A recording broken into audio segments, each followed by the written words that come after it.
பொதுமக்கள் புகார் மீது அதிரடி நடவடிக்கையில் சென்னை மாநகராட்சி.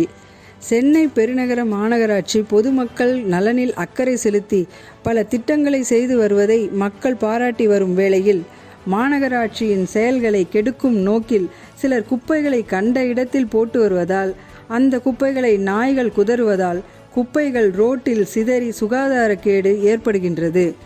17/2/2025 அன்று சென்னை 78 மேற்கு KK நகர் முருகேசன் தெருவில் வசிக்கும் திரு விபின் மற்றும் திரு பாலசுப்ரமணிய சர்மா ஆகிய இருவரும் ரோட்டில் அத்துமீறி குப்பைகளை போட்டு சுகாதாரக்கேடு ஏற்படுத்தியதை மாநகராட்சி அதிகாரிகளின் கவனத்திற்கு நமது தமிழக மின்னல் சேனல் சார்பாக எடுத்து சென்றதன் பேரில் சென்னை பெருநகர மாநகராட்சி அதிகாரிகள் குற்றம் செய்த விபின் என்ற நபர் மீது அபராதம் விதித்தனர்.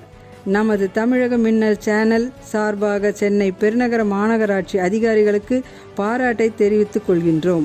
இந்த வீடியோ பிடிச்சிருந்தா லைக் பண்ணுங்க, ஷேர் பண்ணுங்க, கமெண்ட் பண்ணுங்க. அப்படியே தமிழக மின்னல் சேனலை சப்ஸ்கிரைப் பண்ணுங்க. பக்கத்தில் இருக்க பெல் பட்டனை பிரஸ் பண்ணுங்க. அப்போதான் நாங்கள் போடுற வீடியோ உடனுக்குடன் நோட்டிஃபிகேஷனாக உங்களுக்கு வரும். நன்றி, வணக்கம்.